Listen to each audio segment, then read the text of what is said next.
నమస్కారం అండి. నేను ఈరోజు మీకు mushrooms paneer with kaju curry చేసి చూపిస్తాను. భలే రుచిగా ఉంటది. దీనిలో ఆరోగ్యానికి సంబంధించి చాలా మంచి బలమైన ఆహారము. ఇది శరీరానికి ఎంతో మేలు చేస్తది. ముందుగానే లవంగాలు, మిరియాలు వేసి వేగనిచ్చి పెట్టుకున్న గిన్నెలో పెద్దఉల్లిపాయ ముక్కలు వేసి వేపుకోవాలన్నమాట. ఇవి వేగేటప్పుడే మధ్యలో కరివేపాకు కొంచెం వేసుకోవాలి. ఈ కరివేపాకు నేను మండలే వేస్తాను. ఎందుకంటే ఆకులో కన్నా కాడలోనే ఎక్కువ సువాసన ఉంటుందని నా అభిప్రాయము. అవి వేగాక ఆకు రాలిపోతుంది. ఈ మండలు తీసి పడేయచ్చు పక్కన ఇష్టం లేకపోతే. తర్వాత అల్లం వెల్లుల్లి ముందుగా తయారు చేసి పెట్టుకున్నది. తర్వాత లవంగా చెక్క పొడి, ధనియాల పొడి, పెద్దఉల్లిపాయ పొడి, గరం మసాలా, చికెన్ మసాలా, మటన్ మసాలా, పసుపు, కారం 3 స్పూన్లు వేసుకున్నాను. ఎందుకంటే మేము కొంచెం కారం ఎక్కువే తింటాము, అందుకే కారం ఎక్కువ వేసాను.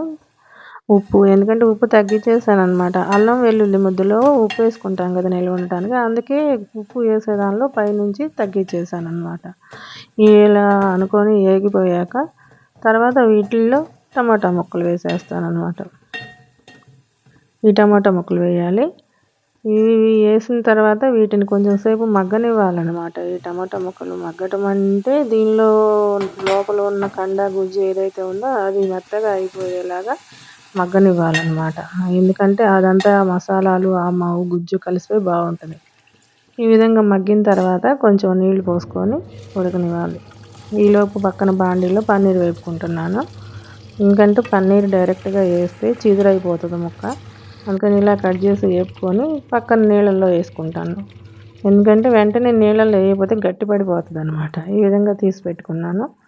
నేను దీనిలోకి కావాల్సింది ఇంకా మష్రూమ్స్ ముందుగానే ఆవగిల పెట్టి తీసుకున్నాను అనమాట. ఈ విధంగా ఉడికిన తర్వాత దీనిలో ఒక్కొక్కటి వేసుకోవాలన్నమాట. ఒక్కొక్కటి అంటే ముందు జీడిపప్పు వేస్తాను. ఎందుకంటే అవి కొంచెం గట్టిగా ఉంటాయి కదా, అవి కొంచెంసేపు ఉడకటం ఆలస్యం అవుతుంది అనమాట. అందుకని వాటి తత్వాన్ని బట్టి ఎక్కువసేపు ఉడకాల్సి వచ్చేది ముందు వేసుకుంటూ వస్తున్నాను అనమాట. ఇప్పుడు జీడిపప్పు వేసిన తర్వాత 5 నిమిషాల తర్వాత ఈ మష్రూమ్స్ వేసాను అనమాట. ఎందుకంటే మష్రూమ్స్ ముందుగానే ఆవగిల పెట్టి ఉంచేసాను, కొంచెం ఉడికినాయి అనమాట. ఇవి కొంచెం ముందుగా ఉడికినాయి కాబట్టి వీటిని అలా వేసాను అనమాట. ఇప్పుడు ఈ తర్వాత పన్నీర్ వేసేసుకుందాము.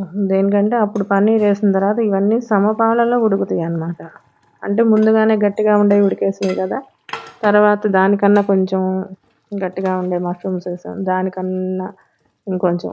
ఇప్పుడు ఈ 3 సమపాలల్లో వచ్చేసినాయి అనమాట మెత్తదనము. ఇప్పుడు ఒకేలాగా ఉడుకుతాయి. ఇప్పుడు కొంచెం నీళ్ళు పోసేసుకొని ఉడకనిద్దాం అన్నమాట. ఇలా ఉడకాలన్నమాట. ఈ విధంగా ఉడికేటప్పుడు కొంచెం కొత్తిమీర కట్ చేసుకొని దానిలో చల్లేసుకుందాం. ఉడికేటప్పుడు కొత్తిమీర వేస్తే బాగా సువాసన వస్తుంది అనమాట.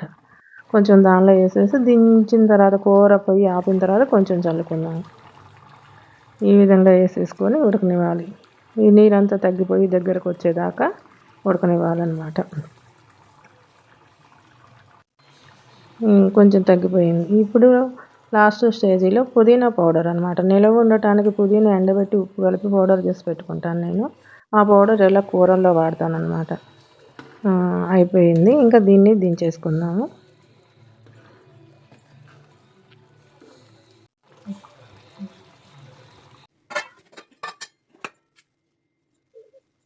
వేడి వేడి అన్నంలోకి mushrooms with kaju paneer curry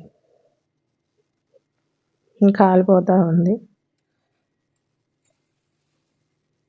కూర కాలుతుంది, అన్నము కాలుతుంది.